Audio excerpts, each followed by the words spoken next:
Pues de nuevo digo buenas tardes y que estamos aquí reunidos en este salón de actos. Bueno, soy Matilde Cantín, la directora de esta biblioteca, y como os decía, aunque es una tarde un poco fría, yo creo que nosotros, entre todos amigos de Javier, vamos a ponerle calor, porque se trata de presentar una obra póstuma, Cartas de la cárcel, que editó el Javier Delgado, de su amigo Vicente Cazcarra, y que ha publicado la institución Fernando el Católico. Entonces, yo quería dar en primer lugar las gracias a Carlos Forcadell, porque director de la institución Fernando el Católico, no hace falta que os lo recuerde, todos lo sabéis, pero bueno, por haberme ofrecido la oportunidad de presidir esta mesa, que como decía, tengo aquí a mi decano, pero para mí es un acto muy especial y también me alegra contar con la presencia de Ana y de Celia, que está aquí en la primera fila, la mujer y la hija de Javier.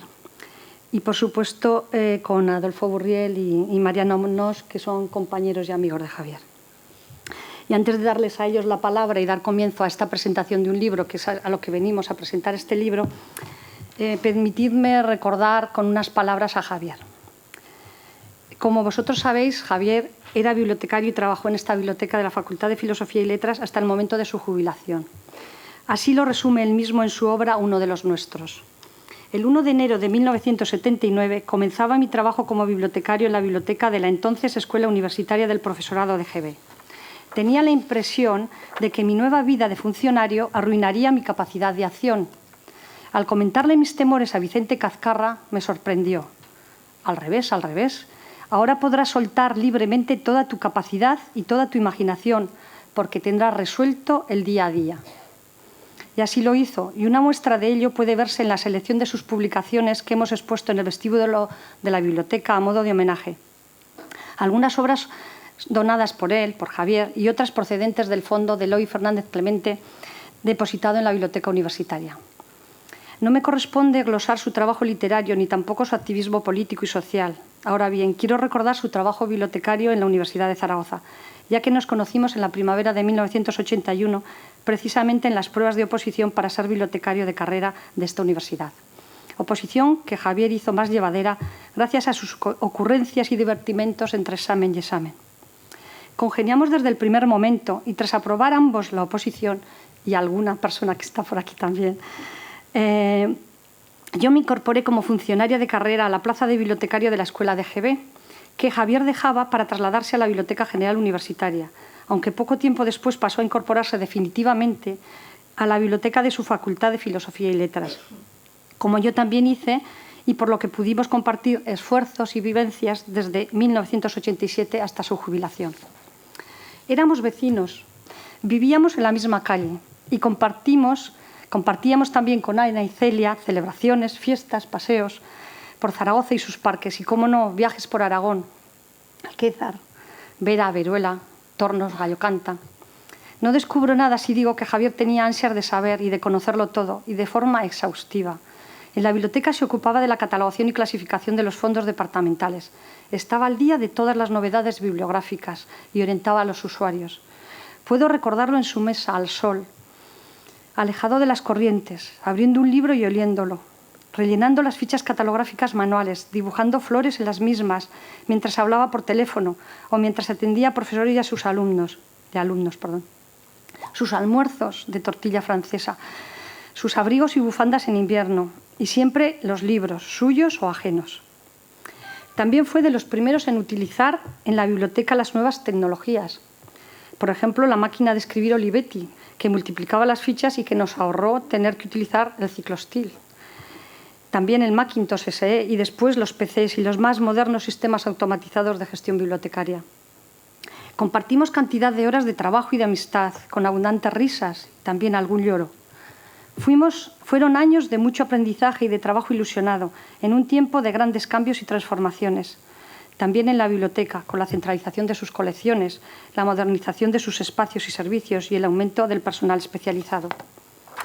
A finales de los 90 comenzamos las tareas de planificación de una nueva biblioteca. Javier participó activamente en su desarrollo y traslado y puesta en marcha de este nuevo edificio, inaugurado en 2003 y donde trabajó hasta su jubilación, como he dicho. Para finalizar, permitidme recordar aquí a otros colegas bibliotecarios que nos dejaron también muy pronto y que trabajaron para mejorar esta biblioteca, con los que Javier compartió muchas horas de trabajo y amistad. Ramón Labarta, José Luis Marquina, José Manuel Salete y Ana Yuste, que siempre estarán en nuestro corazón. Querido Javier, tú eres uno de los nuestros.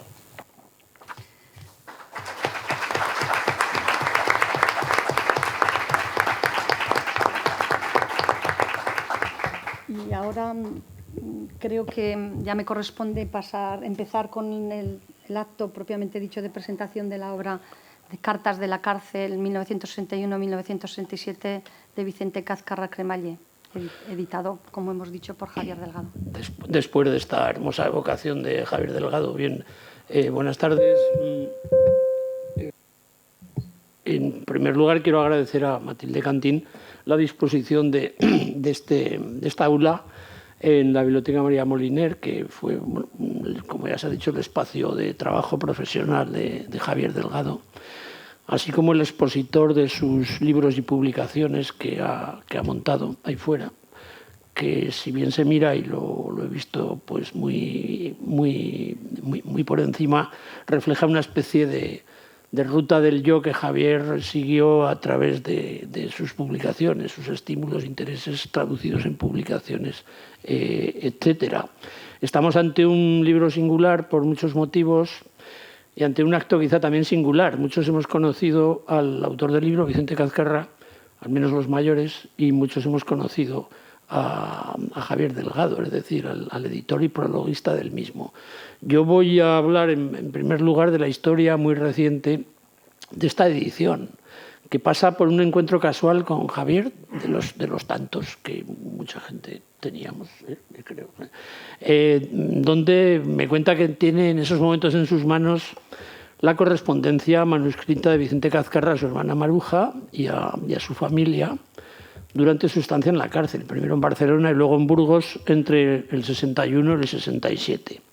Un material completo, seriado, sistemático, de cuyo interés ya habíamos hablado con anterioridad, de modo que planteamos publicarlas y consideramos que sería conveniente que él escribiera una introducción amplia y que convenciera o sedujera a Maruja Cazcarra, su hermana, la destinataria principal como representante de la familia de las cartas, de que proporcionara material fotográfico y documental para acompañar la edición de estas cartas. Maruja Cazcarra no puede estar entre nosotros.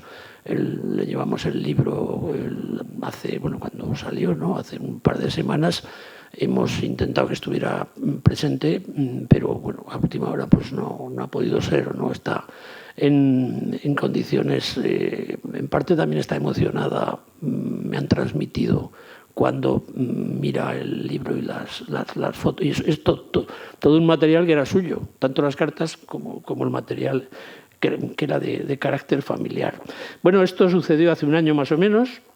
Javier trajo las cartas a la institución, se transcribieron, se escanearon, se maquetaron y algo antes del verano nos trajo este cuidado y emotivo prólogo que titula La primera vida de Vicente Cazcarra. Me dejas un momentín el libro. Él escribe una introducción que titula La primera vida de Vicente Cazcarra, que por tanto se centra en el periodo hasta el 67, hasta que sale de la cárcel. Quiero mencionar que escribe una dedicatoria para Celia y Jaime y para todos los jóvenes, con mi deseo de que conozcan y valoren lo que tuvieron que sufrir miles de personas que lucharon contra la dictadura franquista y por conseguir la democracia y las libertades que ahora disfrutamos. Que es una dedicatoria que también yo creo que cobra particular sentido en la medida en que es, creo, el último libro o la última publicación de Javier. No diré que tiene algo de testamento, pero tiene una particular significación y por eso me permito leerla.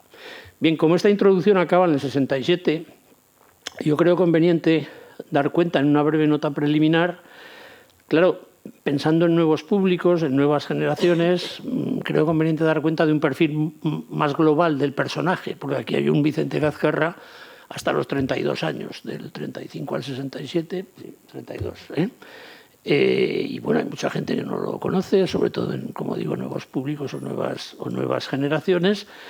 Y bueno, y subrayar que fue el dirigente más destacado del Partido Comunista en Aragón, tanto por su temprana militancia, que le llevó a ser detenido con 25 años en el 61 y a pasar más de 6 años en las cárceles franquistas, como por su posterior papel en la dirección del Partido Comunista de Aragón, en los órganos de dirección centrales del comunismo español.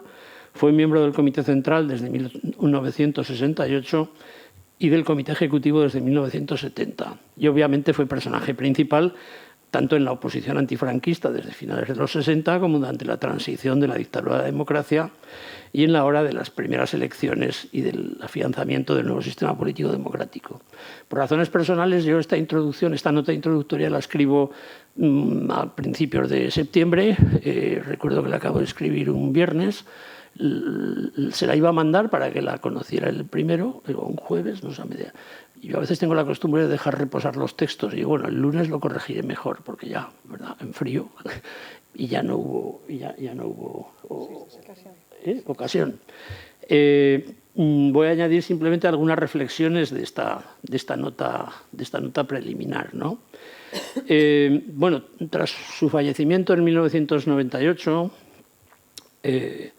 la significación y la práctica política de Vicente Cazcarra fueron objeto de un reconocimiento memorial impulsado por compañeros políticos y generacionales que aportaron numerosos testimonios sobre la trayectoria de su actividad y entrega política durante más de 2 décadas, desde su juventud de finales de los años 50 hasta su madurez de principios de los 80, cuando ya había cesado como secretario general del Partido Comunista de Aragón. Mesas redondas, conferencias, publicaciones fueron componiendo un recuerdo memorial, un homenaje a su persona, que iba algo más allá de los ámbitos partidarios y que se reprodujo, yo creo que con más eficacia y ambición, en 2008 con motivo de recordar el 10º aniversario de su muerte. Digo esto para destacar un aspecto que a mí me ha parecido, bueno, relevante y he tenido la impresión firme de que debía ser así. De la lectura de todos esos materiales para preparar esta edición, se desprende la sensación de que existía, así entre los compañeros de militancia como en sectores de la más plural y heterogénea oposición democrática, ya incorporados a la representación y gestión de las nuevas instituciones, estoy hablando del año 2008, de 1998, existía cierta conciencia de la necesidad de saldar una deuda colectiva con el símbolo aragonés de la principal oposición obrera y política a la dictadura. Un entregado protagonista y compañero en los combates contra el franquismo en Zaragoza y Aragón, que no habría debido merecer la derrota personal y política en la que iba a desembocar su ejemplar biografía de convencido militante comunista. Al repasar ese material, a mí me salía esa sensación, ¿no? Una cierta conciencia de la necesidad de saldar esa deuda, porque, claro, Vicente Cazcarra sacrificó radicalmente sus capacidades y vocaciones profesionales, que eran muchas, a sus convicciones políticas y a la aventura comunista de la segunda mitad del siglo XX, para acabar derrotado y marginado incluso por la organización a la que había dedicado los mejores años y esfuerzos de su vida. Para acabar, y esto me parece más importante, encontrándose huérfano de cualquier tipo de agarraderos profesionales. La entrega había sido de tal intensidad que se encontró desprovisto de agarraderos profesionales. Vamos a dejar de momento quizá la política al margen. Mientras los lugares de la nueva política democrática iban siendo ocupados por otros que se insertaban con facilidad en el espacio público de la cultura y del mundo intelectual.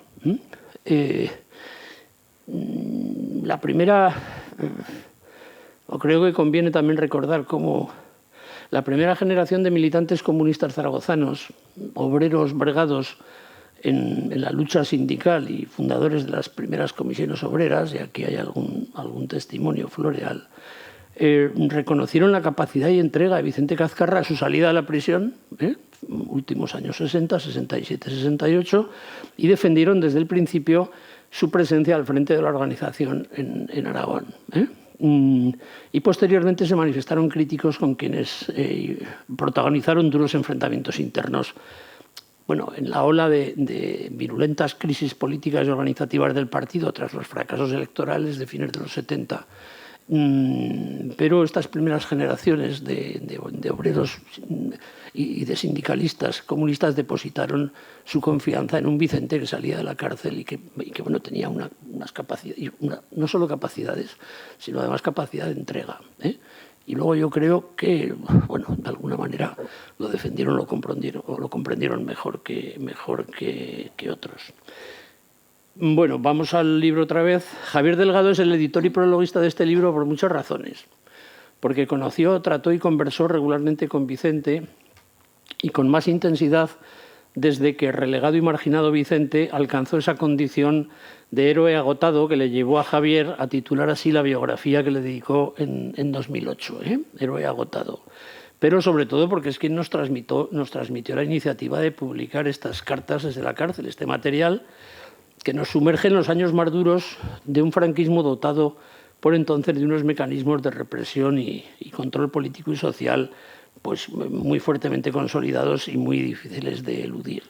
Y porque Javier Delgado es el que ha gestionado con Maruja Cazcarra la entrega del material escrito y fotográfico que aquí se publica y se da a conocer. Somos muchos los que agradecemos a la principal destinataria de su correspondencia carcelaria la entrega a la sociedad de una documentación que es de carácter eminentemente privado, en origen, pero a la que el paso del tiempo, como las fotografías antiguas, dota de una significación nueva y especial y la constituye como un documento histórico valioso e imprescindible. Las cartas desde la cárcel son un auténtico género de escritura, documental, histórica, literaria. Un ejemplo excelso es el de la correspondencia familiar de Gramsci, que tanto gustaba a Javier, incluida en sus Quaderni di Carcere, que son cartas, las de Gramsci, que constituyen una auténtica autobiografía involuntaria. Y estas cartas, para esta época, constituyen, vistas desde hoy, una especie de autobiografía involuntaria. Como es el caso de estas que ven hoy la luz medio siglo después de que fueran remitidas. Un repaso somero a las cartas gramscianas permite comprobar la extraordinaria dureza del régimen disciplinario y represor de las cárceles franquistas, que impedía mucho más enérgicamente la libertad de expresión que el existente en las prisiones de la Italia fascista de Mussolini 30 años antes, en los años 20. Gramsci podía escribir de muchas más cosas. Los presos políticos, comunistas o de cualquier sector de la oposición en los años 60 tenían muy limitada la capacidad de expresión, lo cual se percibe al leer las cartas, que pueden tener algo de rutinario y delimitado, incluso de alguna queja de que no os puedo contar otras cosas porque no me dejan, porque claro, las cartas eran vistas y vigiladas y visadas por la censura. Solían ser semanales, se solían escribir los miércoles. Y conviene subrayar de nuevo el agradecimiento y reconocimiento a Maruja Cazcarra por hacer público esta documentación personal y familiar. Su decisión contribuye a una reparación y reconstrucción de la memoria de su hermano, en la que, como en la de su propia biografía y como en la de todos, la vida privada y la vida pública están entrelazadas. Normalmente tenemos información sobre la vida pública de un personaje, pero nada sobre la privada, lo cual desde el punto de vista de la biografía es un error, porque como todos sabemos están estrechamente relacionadas. Y aquí salen dimensiones de la vida privada de Vicente que yo creo que eran desconocidas.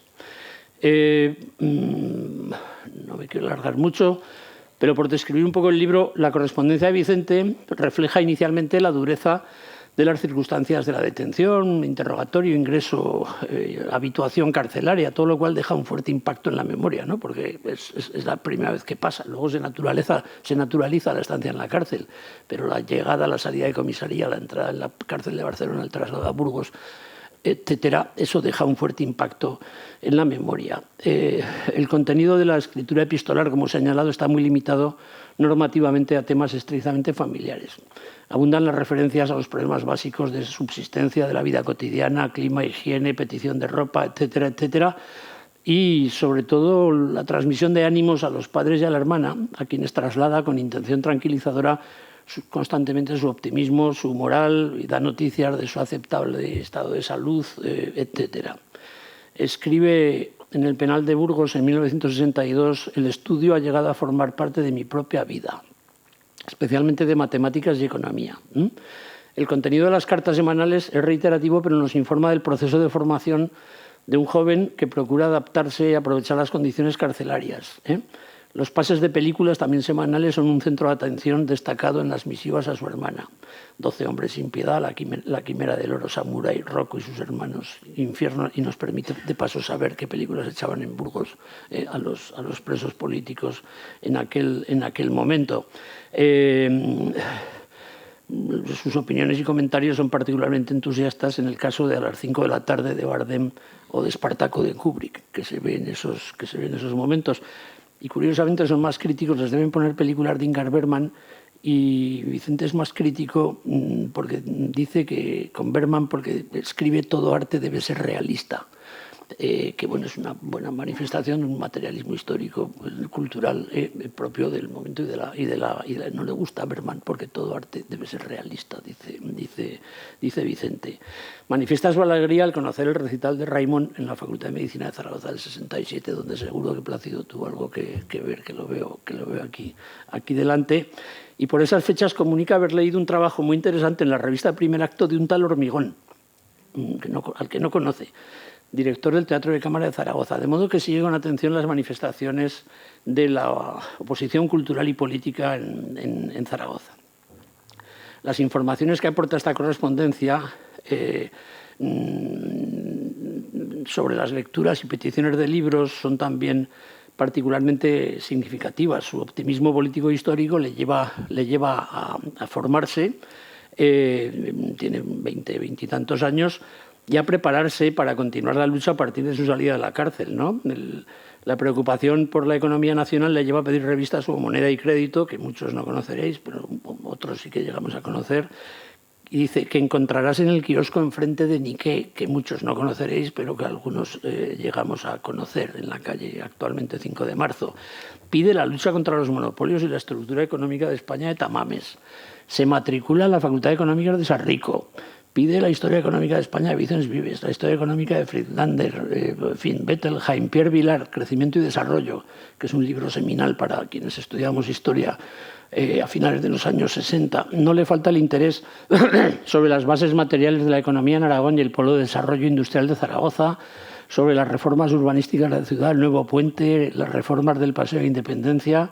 Sigue enviándome, Marujica escribe todo lo que encuentra relacionado con los problemas económicos de Aragón. En este sentido es en lo que señalo que es una especie de autobiografía involuntaria de un periodo de formación, desde el optimismo político-histórico que implica pensar en que algún día saldrá de la cárcel y tendrá que salir formado en este sentido. Y se forma básicamente, o presta muy particular atención a temas de economía, o a revistas, que bueno, aunque es muy aleatorio lo que dejan entrar y lo que no dejan entrar, pero pide, y eso nos reconstruye el mundo de los medios de comunicación de la época y cierta oposición permitida, si se quiere. Pide Gaceta Ilustrada, Destino, Actualidad Española, Fotogramas, Ínsula, Estafeta Literaria, pero también el boletín de la OAC, Eclesia. En el 65 pide una suscripción a la revista Triunfo, pero también a Razón y Fe. Está muy atento a la evolución de la Iglesia o a las declaraciones del cardenal Primado en favor de una amnistía de 1965. Bueno, no voy a continuar por no gastar más tiempo y dejárselo a mis compañeros.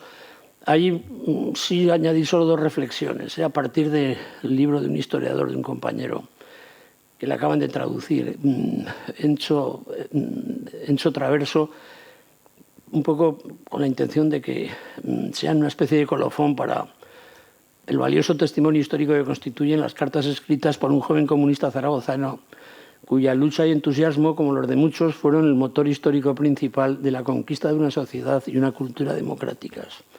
Es un libro que se acaba de traducir, que se titula Melancolía de izquierda, la fuerza de una tradición oculta. Melancolía Hombre, un compañero de pupitre suyo, José Antonio Labordeta, inventó hace mucho aquello de la izquierda depresiva aragonesa, no sé si recordaréis algunos. Yo creo que la depresión es una enfermedad, lo de melancolía yo creo que es más asumible, ¿no? Porque genera más expectativas de acción. Pero bueno, me ha venido esto a la memoria. Melancolía de izquierda, que no significa el abandono de la idea del socialismo, la esperanza en un mundo mejor, sino que debe implicar repensar el socialismo después de la derrota que ha experimentado desde finales de los 80 una generación completa. Una derrota de la que fue muy consciente Vicente en la última década de su vida. Hoy se trata de recuperar la memoria de unas luchas, y de que no se olvide, de recuperar y de que no se olvide, la memoria de unas luchas políticas y sociales contra los intentos de relegarlas al olvido bajo el manto de una historia justificativa del presente banal o turistizada. La melancolía no tiene por qué ser desmovilizadora. No se debe limitar a lamentar una utopía perdida, sino que se debe de ocupar en reconstruirla. Otro pensador alemán, cuya estatura no hace sino crecer con el tiempo, Walter Benjamin, nos advierte y enseña que el recuerdo del pasado fallido constituye una fuente de esperanza para el presente y un factor de liberación. La mirada nostálgica al pasado es una vía para recuperar proyectos, ilusiones y esperanzas de perdedores olvidados o marginados. Da un nuevo sentido al presente. Y como acicate crítico y liberador levanta chispas de esperanza en el pasado. Para salvar el pasado es preciso dar una nueva vía a las esperanzas de los vencidos, reactualizar las demandas insatisfechas de las generaciones que nos preceden. Textos que a mí me han recordado automáticamente, me asocié y busqué con un poco la trayectoria de personas como la de Vicente Cazcarra y como la de Javier Delgado. Se habla mucho, y acabo de ver de memoria, y este libro contribuye a cumplir con este deber, pero bueno, la memoria desaparece con nosotros, que somos el olvido que seremos, que me parece que decía Borges, si no me equivoco. Y entonces el deber no es solo de memoria, sino también será en el futuro de historia. Y este tipo de libros contribuyen a cumplir ese deber de historia, a lo que también contribuimos con esta publicación y con este acto.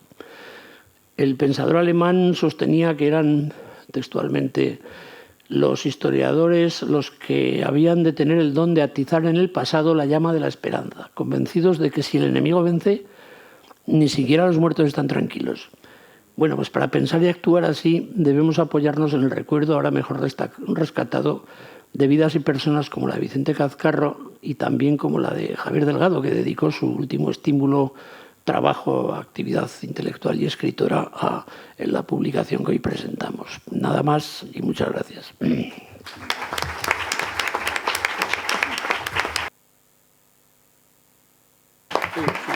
A continuación, bueno, tiene la palabra Adolfo. Sí, Adolfo Burriel y a Mariana Nos también les agradecemos, Matilde y yo, que aceptaran estar presentes como Ana Mastral, que hablará al final en la presentación de este libro.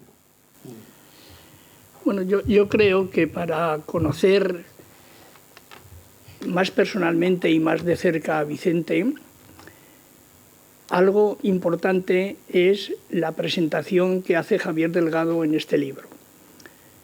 Es una hermosa presentación, detallada, no solamente llena de cariño, sino llena de conocimiento y llena de saber. Y lo es también, como decía ahora Carlos, las cartas que dirigió desde la cárcel a su hermana Maruja y a sus padres. Yo creo que de Vicente, que efectivamente también lo decía Carlos, en los últimos tiempos se ha hablado en algunas ocasiones, todavía quedan no solo partes personales, partes íntimas, partes cordiales, sino también partes políticas todavía que desentrañar, que conocer y que saber. Javier dedicó una buena parte de sus trabajos político-literarios a hablar de Vicente. Habló de él en el libro de memorias que escribió, libro de memorias de él, uno de los nuestros. Habló de él también en aquella, yo creo que esclarecedora e importante entrevista que hizo a uno de los suyos y a uno de los nuestros, a Manolo Gil, que ya tampoco está entre nosotros. Recuerdo, el título, Recuerdo rojo sobre fondo azul. La biografía que escribió, el folleto que escribió sobre Vicente, el héroe agotado. Otras muchas cosas, porque Javier tuvo la amistad, el contacto político, la relación política, en ocasiones la transcripción política del pensamiento de Vicente y del pensamiento del propio Javier, la discusión de ese pensamiento, la discusión de la política del PC. Yo conocí a Vicente hacia finales del año 69, quizá fue el 70, quizá fue el 71, después de venir de Madrid de una extraña y descabellado intento mío por ser en Madrid inspector de trabajo. Al menos tuvo la ventaja de que conocía a Sofi, mi presencia en Madrid, que no es poco, lo que hace que todos los tiempos además tengan una parte importante en uno y uno pueda sacar siempre algún rédito de ellos. Conocí a Vicente entonces y al poco tiempo de conocerlo, o seguramente antes de conocerlo, me afilié al Partido Comunista, del que era desde hacía ya algún tiempo viejo compañero de viaje. De Vicente me gustaría destacar ahora, no extenderme en exceso. Vais a tener una parte importante, íntima, personal, yo creo que única, repetida efectivamente en ocasiones, dando la impresión de que lo que dice es lo que va a decir en la carta siguiente, pero yo creo que hay tres cosas que deben mencionarse siempre cuando se habla de Vicente, o al menos destacar en muchos momentos. Uno de ellos es efectivamente su afán por el estudio y por la formación. El estudio y la formación, el conocimiento, no eran para Vicente exclusivamente un instrumento de desarrollo personal. Eran también parte de su trabajo político, eran parte de su afán revolucionario, eran una parte de su militancia pública, eran una parte importante de su compromiso. La introducción de la formación, no de los seminarios que hacíamos en el partido, que formaban parte, y yo creo que no despreciable a veces, de la formación, las discusiones de la anti-Düring, que recordaréis, las discusiones, el descubrimiento de lo que era la plusvalía en aquellos seminarios que teníamos, pero la formación en cuanto tal, la formación, el profundizar en las cuestiones económicas, sociales, críticas, en las cuestiones que efectivamente nos iban a servir o iban a servir después para el desarrollo político, formaban parte, yo creo, y no se ha dicho demasiado, de la vida política y pública de Vicente Cazcarra. Lo decía hace un momento Carlos. Es sorprendente la petición de libros que hace en distintos momentos desde las cartas a Maruja o a sus padres. Incluso las revistas, algunas literarias como Primer Acto, La Estafeta Literaria, pero también revistas religiosas, el Boletín de la OAC, Eclesia, que era el órgano oficial de la Conferencia Episcopal. La información y la formación formaban parte, insisto, de lo que Vicente era, de lo que para Vicente significaba eso en su trabajo político, en su impulso revolucionario, su impulso transformador, su impulso además como dirigente del Partido Comunista. La segunda de las cuestiones, y así no me extiendo, de la que yo quiero hablar es el reconocimiento de una vez de que Vicente fue la primera persona que en esta comunidad, hablo de la etapa predemocrática, habló con conocimiento serio de lo que significaba desde el punto de vista económico, social y político la autonomía. Para Vicente el descubrimiento de la autonomía forma parte del trabajo político y público de Vicente. En el año 72, si no me falla la memoria, se publica por primera vez el manifiesto autonomista, un manifiesto autonomista que redactó Vicente y que es, que yo sepa, el documento predemocrático que, hablando de autonomía, primero se conoce y primero se instala en la vida política y pública aragonesa. A propósito, si no me falla tampoco la memoria, del trasvase del Ebro es cuando Vicente publica este documento. Un segundo documento, en las elecciones primeras del 77, es una entrevista que le hizo Javier Delgado. Javier Delgado echaba mano en muchas ocasiones, le hizo Javier Delgado, publicó Guara, que era sobre la autonomía de los comunistas.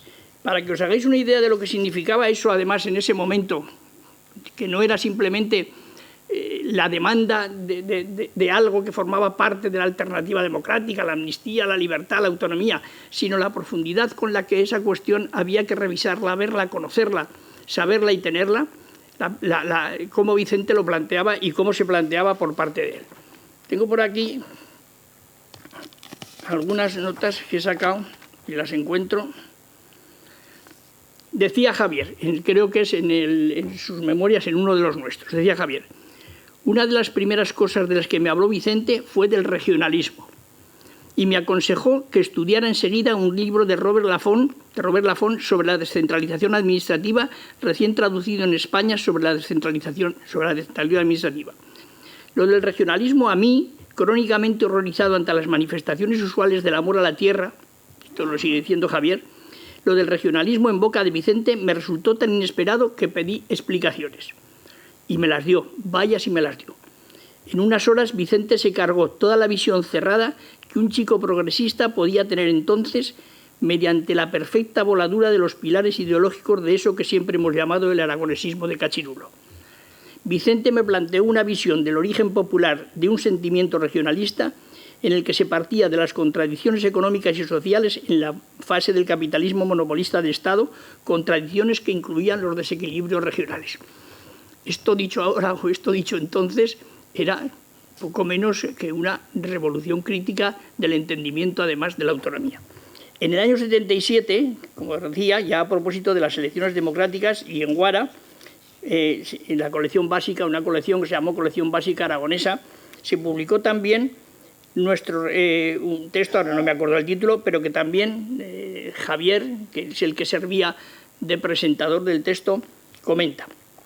Nuestro regionalismo tiene, esto lo dice Vicente, nuestro regionalismo tiene un sentido de clase y es parte esencial de una alternativa democrática y socialista a la España de hoy.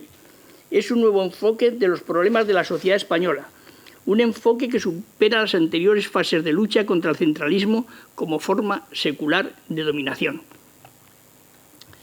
Yo creo que esta es una de las cuestiones que, por mucho que otras personas traten de atribuirse regionalismo como bandera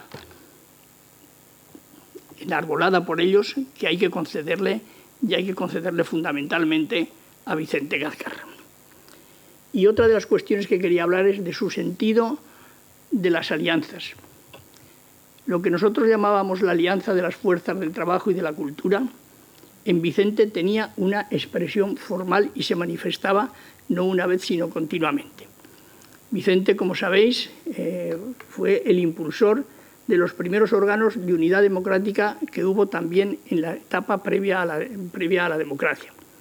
Lo que se llamó la CAPAD, la Comisión Aragonesa por la Alternativa Democrática, me parece que se llamaba así, Comisión Aragonesa por la Alternativa Democrática, lo que fue después la Junta Democrática, fue Vicente uno de los impulsores y uno de los determinantes de que esos órganos, con más o menos fortuna, con más o menos influencia, se consiguieran y se establecieran en Aragón. De Vicente se ha dicho en alguna ocasión que fue, si no inventor, sí impulsor de la creación del Partido Socialista de Aragón, del PSA. Se ha dicho en más de una ocasión. Y hay todavía quien repite a veces que dentro del PC que la existencia del PSA se debió al propio Partido Comunista de España, que necesitaba un aliado socialista y que la constitución del PSA por aquellas personas que no iban a militar nunca en el PC era una forma de conseguir esa alianza.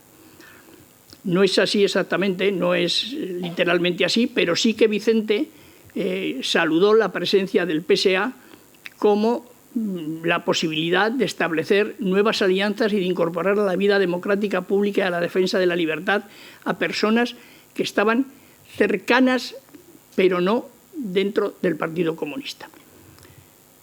Y no solamente esta cuestión, sino que después, como también muchos de vosotros, de los que estáis aquí, recordáis, en las elecciones del 79 se hizo, y Vicente fue autor fundamental de ello, toda una serie de alianzas para el Congreso y para el Senado que estuvieron a punto de permitir que Vicente fuese elegido diputado por muy pocos votos, pero que significó una de las alianzas más importantes en este sentido que se han venido haciendo en Aragón. No me quiero extender mucho. Quizá el no haber salido elegido fue el detonante, además de su salida del partido de Aragón. Javier dice en algún momento, en alguno de sus libros, dice algo así como que en los años 70 ya, en el PC éramos tantos, algo parecido, que hasta teníamos tiempos para andarnos de crisis y conflictos permanentes. Javier hacía uso de la ironía con una frecuencia que todos sabéis, y esta era una nueva forma de hacerlo, de decirlo. Efectivamente, las crisis políticas dentro del PC, la existencia de diferencias y de diferencias singulares alrededor de algunas cuestiones, acabaron determinando, no voy a entrar en mayores detalles, pero acabaron determinando que Vicente abandonase la militancia en Aragón y fuese trasladado a Madrid, donde pasó como miembro del Comité Ejecutivo y del Comité Central a seguir ejerciendo esa militancia.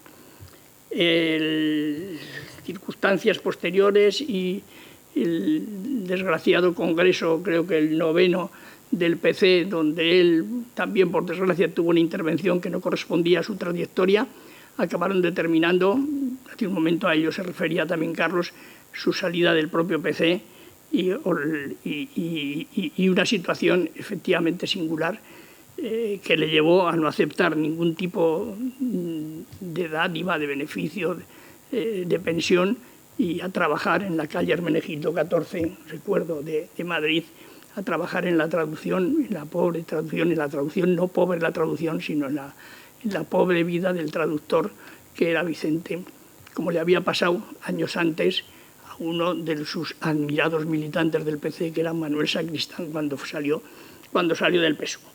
Yo creo que Vicente es el político de la época de la transición más importante, el de más significado, el de más talla pública, el de más capacidad de discusión, de crítica y de acercamiento a la realidad aragonesa y política que tuvimos aquí. Se han dado pasos en ese reconocimiento. Este libro permite dar pasos en el conocimiento personal de Vicente, en el conocimiento de esa parte también política, pero íntima, que no trascendía en su actuación pública.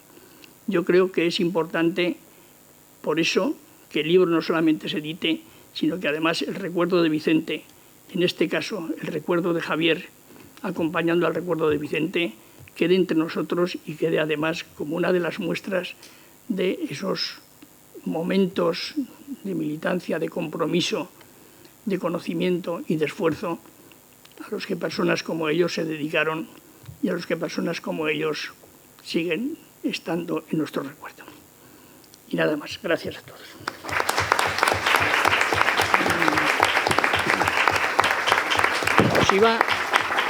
Perdonadme, os iba a contar un par de anécdotas de Vicente, algo así como la ingenuidad también del dirigente político. Yo recuerdo, en una ocasión, supongo que cuando Santiago Carrillo había venido a España, fue detenido en esas fechas todavía ilegal, en esa etapa de la transición, un día le pregunté a Vicente, allá en aquellos días, oye, Vicente, ¿cómo es Santiago Carrillo? Y Vicente me dijo, hombre, una persona muy humana, una persona con una capacidad de relación y de comprensión y cercana, vamos, de las pocas que puedes encontrarte en la vida. Es decir, que aquí todo el mundo hierra. Entonces, esa es una de las anécdotas que os quería contar. Y otra de ellas, sobre la información a veces que se tenía en la dirección. Las vísperas, yo tuve con Vicente una relación muy personal en la época de la Junta Democrática y en la época de las relaciones políticas. También era de los que visitaba, como Javier, su casa en la calle Ortilla y su huerto, lo visitaba con una cierta frecuencia. En una ocasión hablé con él y pregunté, digo, Vicente, cuando estaban en Chile, Allende, estaba el ruido de sables, el riesgo de golpe de Estado, cuando la preocupación estaba en todos nosotros, Vicente, ¿qué se sabe de lo de Chile? ¿Qué es lo que se opina? ¿Qué es lo que piensa el partido? ¿Cómo ve las cosas? Me dijo Vicente, tranquilidad, tranquilidad. Tenemos información en la dirección de que aquello está controlado. Creo que esto fue un 9 o un 8 de septiembre. El 11 de septiembre fue el golpe de Estado. Lo digo, la ingenuidad a veces de la política y esa capacidad a veces de ser tan fiel a lo propio que será infiel a lo real, se daba también en alguna ocasión. Venga, Mariano, tú mismo.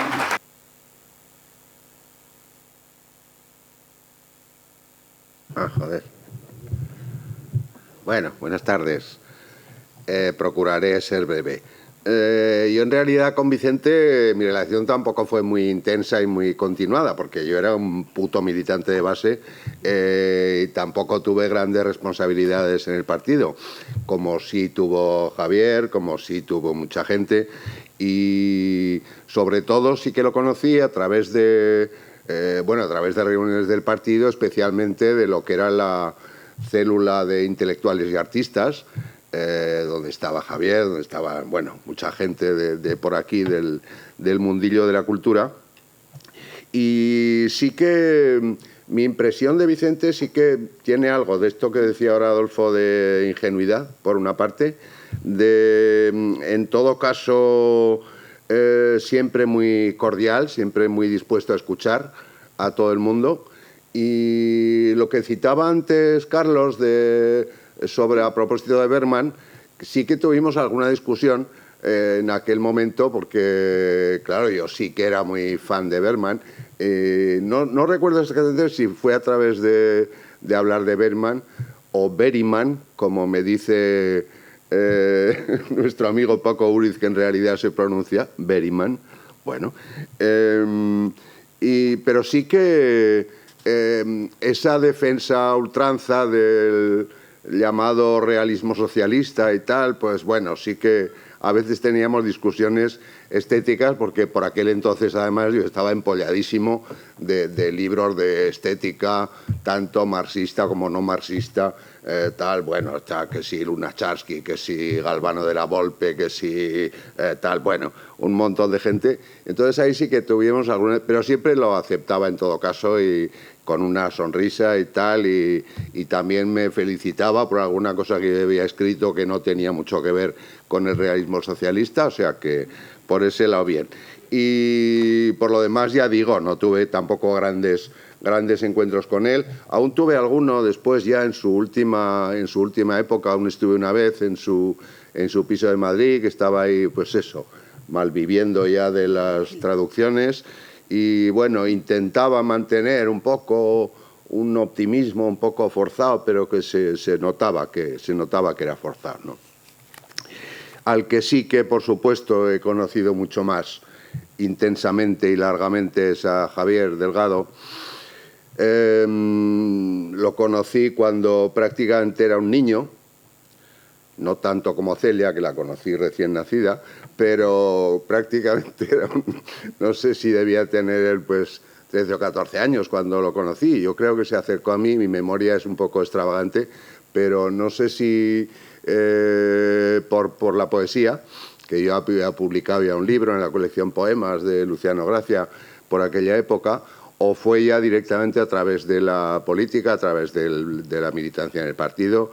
No estoy muy seguro, pero bueno, el caso es que desde entonces, pues bueno, la relación ha sido muy larga y muy intensa, pero entonces, ya digo, era prácticamente no un mena, porque no era un menor no acompañado, sino muy acompañado, acompañadísimo, y acompañadísimo siguió estando toda su vida, porque, claro, él se lo buscó y no dejó nunca de buscárselo, porque siempre estaba buscando relaciones, siempre estaba con una diversidad y una intensidad de relaciones tremenda, que a mí a veces me dejaba un poco agobiado. Digo, chico, para un poco. La política, la literatura, la naturaleza, el teatro, los idiomas, las culturas orientales, los clásicos, bueno, que era el arte, por supuesto. En relación con el teatro tuvo también, no una gran actividad, pero sí tuvo alguna participación en el teatro de cámara, no como actor, que nunca tuvo la osadía de intentar ser actor, como sí que la tuvo Adolfo, y que nunca debería haberlo hecho, pero sí que como ayudante de dirección o como colaborador para buscar textos o para analizar o reforzar algunos textos teatrales. Y luego, claro, pues tanto en la clandestinidad, que sí que ahí sí que mantuvimos una relación bastante estrecha con lo que decía esta célula de intelectuales y artistas y otras historias, y luego también ya dentro de lo que ya empezamos a llamar las posibilidades legales, y bueno, con un montón de historias, pues por ejemplo, yo qué sé, ya en los comienzos o en los arranques de la democracia o la predemocracia, pues con la Asamblea de Cultura, que en un momento dado fue también muy importante, yo fui uno de los impulsores también, por supuesto Andalán, en donde también colaboramos durante muchos años con toda aquella panda, que nos juntábamos en larguísimas reuniones ahí que terminaban a las tantas y terminaban luego en un bar por allí cerca de donde nos reuníamos y que lo pasábamos muy bien. Y claro, pues con José Antonio de la Bordeta, con el que tuvimos, claro, mucha relación también, y con mucha más gente, algunos de los cuales ya no están por aquí, pero bueno, siguen estando en la memoria. También, por ejemplo, poner en marcha el proyecto de Poesía en el Campus, en el que también colaboré en más de una ocasión. Bueno, yo qué sé, un montón de historias que de toda la vida, ¿no? Y cuando dentro del PC enseguida asumió muchas responsabilidades, que ya digo, a mí no me llamaba tanto esa... Yo colaboraba, participaba, pero no he tenido nunca esa vocación de militancia tan fuerte. Y luego también, no solamente en relación con la universidad y con los intelectuales y artistas, sino también, cosa que mantuvo también a lo largo del tiempo, con las organizaciones obreras y campesinas, ¿no? Que también es una relación que mantuvo durante mucho tiempo y que siguió colaborando todo lo que pudo, ¿no? Y la relación con Vicente Cazcarra fue desde el principio para él una referencia, vamos, fundamental, básica, y que a esa referencia se atuvo siempre, ¿no? Yo creo que una de sus virtudes importantes sería la lealtad a un proyecto por un lado y a unas personas por otro lado, ¿no? Y de hecho se jugó mucho defendiendo a Vicente a capa y espada cuando le vinieron malos tiempos dentro de la organización del partido, ¿no? Esa dedicación a unas convicciones y esa lealtad siguieron hasta el final, dejando, bueno, un poco esta especie de pequeño testamento que sería la preparación de la edición de este libro, ¿no? Sin dejar de escribir, sin dejar de pelear, sin dejar de cultivar la amistad, sin dejar de ocuparse de causas por las que luchar, a pesar de todas las dificultades, a pesar de sus propios demonios, que a veces le llevaban a apartarse, pero siempre para volver, y sin dejar nunca el sentido del humor con el que compensar todos los problemas, todos los fracasos, y yo creo que todos los que lo hemos conocido nos hemos reído mucho con él. Especialmente con esa viveza que tenía para los juegos de palabras, para jugar con el lenguaje, y que, como a mí también es un deporte de riesgo, que es de los pocos que practico, pues jugábamos a eso con bastante productividad, ¿no? En todo caso, yo prefiero casi recordarlo por una parte como escritor y por otra parte como amante y defensor de árboles, de plantas, de animales, a los que no dejo nunca de estudiar, tanto en su entorno natural como en su representación en el arte, ¿no? Que también a eso dedicó mucho tiempo y mucho interés y mucha actividad, particularmente en sus estudios de representación de plantas y animales en claustros y en retablos, básicamente, a los que dedicó una gran parte de su tiempo, ¿no? Y son empeños que también han dejado una huella, en todo caso, dentro de la historia del arte, ¿no? Que también yo creo que hizo aportaciones que ahí quedan y que son importantes para entender también mejor algunos de los periodos de la historia del arte. Bueno, no me enrollo mucho y sí que voy a leer un par de pequeñas cosas. No viene a cuento, pero por eso mismo me interesa. Voy a leer un pequeño fragmento de un libro que publicó en Lumen, Jardines Infinitos.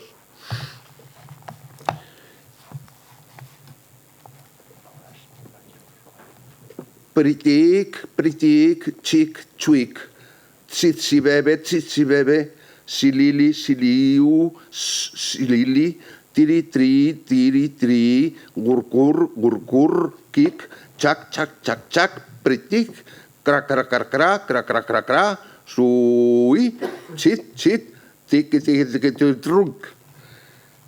Hay un recodo del río en el que la naturaleza se muestra casi naturalmente natural.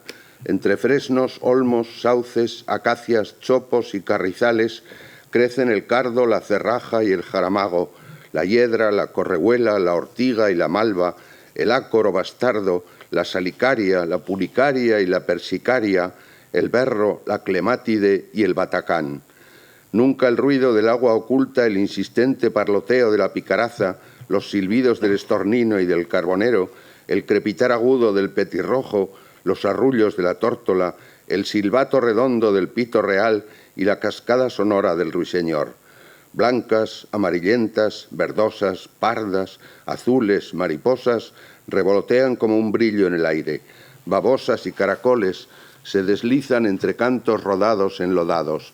Hormigas, escarabajos y saltamontes recorren las distancias inferiores, ocultos en lo posible a la vista de los pájaros que pueblan las copas de los árboles, mientras las arañas construyen infatigables sus trampas en las que sí caerán los esforzados insectos. Sus cadáveres pueblan la pequeña jungla de la fértil ribera, imposible paraíso terrenal, jardín de las delicias, país de jauja emboscado. Eso sí es este rincón para Buenaventura, que viene aquí atraído por esa nostalgia de futuro que dicen que nos pesa desde que nacemos, tirón de una memoria colectiva que acaso nos recuerda lo que perdimos por lo que deseamos. Que no pongas dobles las páginas. Déjame en paz. Y por otro lado, sí que quería leer también un pequeño fragmento de la introducción a este libro, que esto sí viene más a cuenta. Quieto. A ver. Porque en general yo creo que eligió para toda esta introducción un tono muy aséptico, muy de los hechos muy escuetos, y sí que me ha parecido interesante recoger un pequeño fragmento que sí que tiene una mayor emotividad, ¿no? Cuando estaba detenido en Barcelona. Quieren que hable, que cante, que dé nombres. Él no quiere hablar, aunque la duda es constante. Solo si hablara, terminaría ese tormento, se detendría su ensañamiento, podría desaparecer el dolor. Eso es lo que buscan con sus golpes, con sus insultos, con su insistencia en que acabara hablando o aquello no tendrá fin. A un joven idealista no solo le horroriza el inmenso dolor que recibe de aquellos hombres que juegan brutalmente con su cuerpo, con la intención de abatir su voluntad. Le horroriza también el tremendo choque moral que le provoca la evidencia de que seres humanos son capaces de tratar así a otros seres humanos, el descubrimiento de la bestialidad mercenaria. de la monstruosidad. Existe ese tipo de hombres, le rodean. No es lo mismo saberlo de oídas que vivirlo en carne propia. Esto es muchísimo más aterrador que todo lo imaginable, que todo lo imaginado. A merced de aquellos monstruos no hay salvación. Si sigue callando, no. Se repite, no hablaré, no hablaré, durante noches enteras. La tortura más insoportable para él es que le tumben en el suelo y le golpeen la columna vertebral al tiempo que con unas regletas le azotan la planta de los pies. El cuerpo entero se desguaza y en el cerebro no cabe más dolor. Con los días, el propio dolor, que le acerca física y mentalmente a la muerte, le hace desearla, le da la solución. La muerte puede salvarle de las torturas y de las dudas. Decide no comer, no beber, dejarse morir a cambio de no denunciar a sus camaradas y de no soportar más ni dudas ni torturas. Con su huelga de hambre y su mutismo total, vence aquella resistencia policial que parecía invencible. Los policías primero no comprenden, luego no creen que sea capaz de mantenerse así, después le tientan con comida y bebida, le inyectan suero, finalmente se rinden. Ha vencido.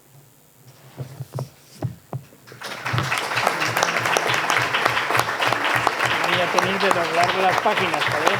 ¿Sí? Toma, te lo regalo. Bueno, para finalizar, tiene la palabra Ana Mestral. Bueno, gracias. Gracias, Mariano, por el texto de Javier que has leído. Jardines infinitos era uno de los libros favoritos de Javier, la de sus preferidos. Pensaba que Tetralogía a los amigos, esta es la primera parte de su tetralogía, que no terminó nunca, escribió solamente 2 de los 4 libros que él pensaba escribir.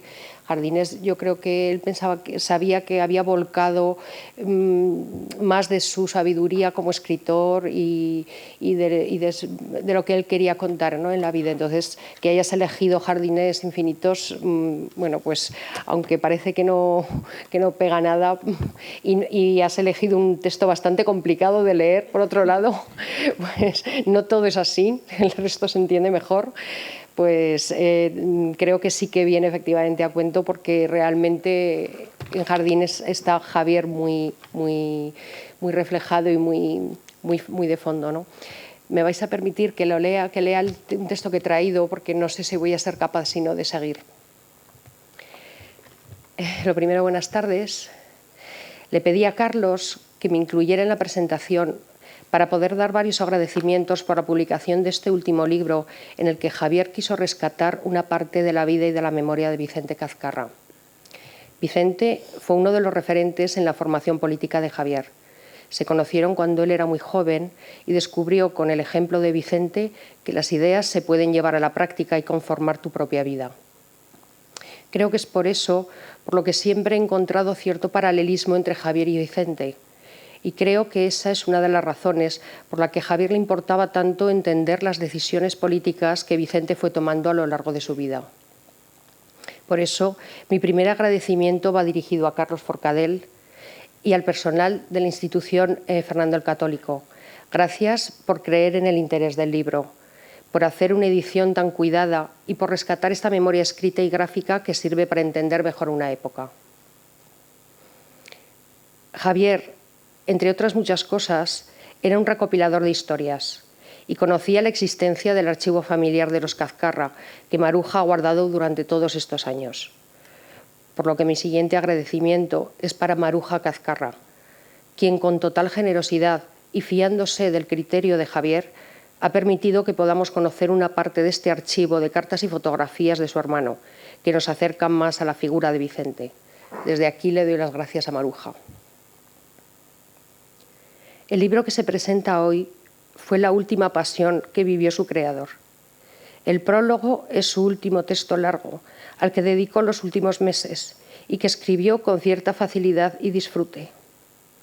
Mientras lo pensaba o lo escribía, me hablaba de la infancia de Vicente y de cómo era el barrio de Ranillas y el arrabal de entonces, intentando llegar al Vicente de antes de la política, al Vicente de antes del partido, al núcleo de Vicente Cazcarra.